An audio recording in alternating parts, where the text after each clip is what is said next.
نن به وایو چې په جنازه کې څونه فرض دي، په جنازه کې څونه فرض دي، په جنازه کې د جنازې کې څونه واجبات دي، په جنازه کې څونه سنت عمل دي.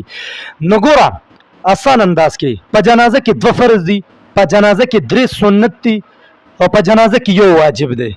دا به داسې اجمالا زده کې اوسې پوچې غونتې تفصیلا خبره دا کوو چې په جنازه کې 2 فرض دي. نو په جنازه کې کوم 2 فرض دي؟ نو په جنازه کې 2 فرض دا دي چې یو قیام او دویم سلور تکبیرات. په جنازه کې څو فرض دي؟ 2. یو قیام او 2 او سلور تکبیرات. یعنی سلور تکبیرونه، سلور تکبیرات د تکبیر جمع ده. تکبیر الله اکبر ته وایي، سلور الله اکبر یعنی سلور تکبیرات دا فرض دي په جنازه کې. او دغه رنګ قیام یعنی د قیام د ولال حالت ته دې ته چې د قیام ویل کېږي.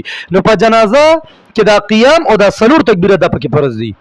په جنازه کې 3 سنت دي. 3 یو دا چې د لومبۍ تکبیر نه بعد، د لومبۍ تکبیر نه بعد حمد او ثنا ویل، د دویم تکبیر نه بعد درود شریف ویل.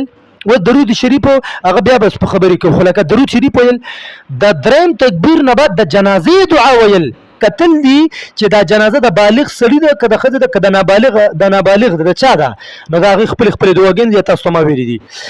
نو دا په جنازه کې 3 سنت دي. د لومبۍ تکبیر نه بعد حمد و ثنا ویل، د دویم تکبیر نه بعد درود شریف ویل او د دریم تکبیر نه بعد چې دی د جنازې دعا ویل. نو دا په جنازه کې 3 سنت دي.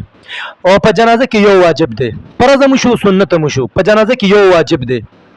د سلورم تکبیر نه بعد سلام جر باسل. اسانه خبره ده کنه؟ دا لکه دې کې سشته آسان دي. د سلورم ګور په سلور تکبیرات فرض دي کنه. نو د لومبۍ دویم تکبیر خبره ما وکړه چې سنت دي، چې هغې کې کما اعمال دي. او د سلورم تکبیر نه بعد سلام جر باسل یعنی په سلام سره د جنازې مونځ ختمول دا فرض دي، سنت کې واجب دي. واجب دي څه دي؟ واجب دي. بس دا اسانه خبره ده. بدی کې نور څه نشته. په جنازه کې 2 فرض دي، یو قیام سلور تکبیرات. په جنازه کې 3 سنت دي. د لومبۍ تکبیر نه بعد حمد و ثنا ویل، د دویم تکبیر نه بعد درود شریف ویل، د دریم تکبیر نه بعد چې د جنازې دعا ویل. چې بالغ نو هغې دپاره، نابالغ دی دپاره. او په جنازه کې 1 واجب دی. د سلورم تکبیر نه بعد سلام جر باسل.